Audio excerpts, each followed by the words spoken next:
மேகதாது அணை. இந்த காவிரி பிரச்சனை வந்து 5 வருஷமாவோ, 10 வருஷமாவோ, 20 வருஷமாவோ இல்ல.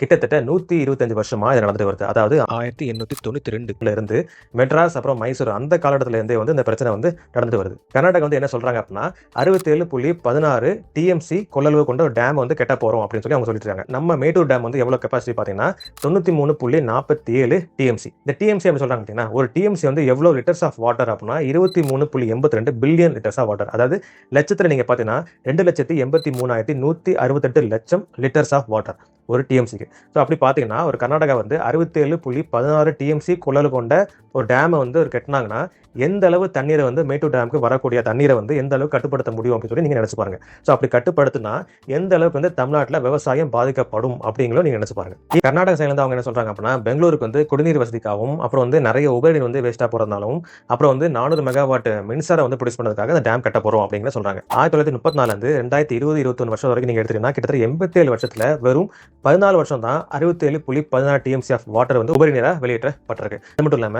1990 அப்புறம் வந்து 2020 இந்த காலகட்டத்தில் நீங்க எடுத்தீங்கன்னா வெறும் 2 வருஷத்துல மட்டும் தான் 67.16 டிஎம்சி அந்த வாட்டர் வந்து உபரி நீரா வெளியேற்றப்பட்டிருக்கு. ஸோ அதனால வந்து இவங்க சொல்ற அந்த காரணங்கள் வந்து சரியான முறையில் ஏற்றுக்கொள்ள முடியாது அப்படின்னு சொல்லிட்டு தமிழ்நாடு தரப்புல வந்து சொல்றாங்க.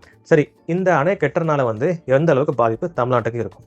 ஒரு டிஎம்சி வாட்டரை வச்சு நம்ம எவ்வளோ ஏக்கர்ஸ் ஆஃப் அந்த லேண்டுக்கு வந்து நம்ம நீர்ப்பாசனம் பண்ண முடியும் பார்த்தீங்கன்னா 10,000 ஏக்கர்ஸ் ஆஃப் அந்த லேண்டுக்கு வந்து நம்ம நீர்ப்பாசனம் பண்ண முடியும்.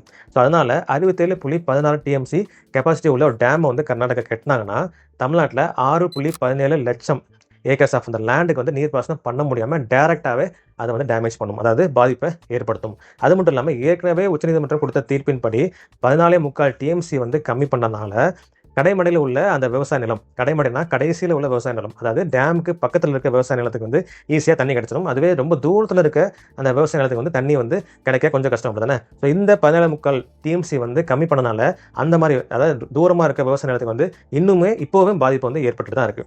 ஸோ இந்த மாதிரி போயிட்டு இருக்கும்போது இப்போ அந்த டேம் கட்டினாங்கன்னா பெரும் அளவில் வந்து விவசாயம் வந்து கண்டிப்பாக பாதிக்கப்படும். அது மட்டும் இல்லாமல் குடிநீர் தட்டுப்பாடும் பெரும் அளவில் ஏற்படும் அப்படின்னு சொல்லிட்டு எக்ஸ்பர்ட்ஸ் வந்து சொல்றாங்க. தமிழ்நாடு கவர்மெண்ட் வந்து எந்த மாதிரி பண்ணணும் அப்படின்னா சரியான ஆதாரங்கள் எல்லாமே திரட்டி தமிழ்நாட்டுக்கு வழங்கக்கூடிய டிஎம்சி அளவை காட்டிலும் உண்மையான முறையில் வந்து உபரி நீர் வந்து வெளியேற்றப்படுது. ஸோ அதனால வந்து இந்த அணை கட்டுறதுனால எந்தவித யூஸும் கிடையாது அப்படின்னு சொல்லி சரியான ஆதாரங்களை திரட்டி இந்த அணையை கட்ட விடாம பண்ணணும்.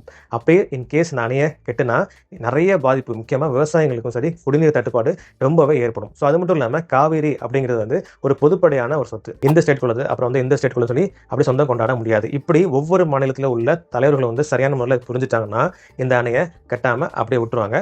என்ன நடக்குன்னு பார்க்கலாம்.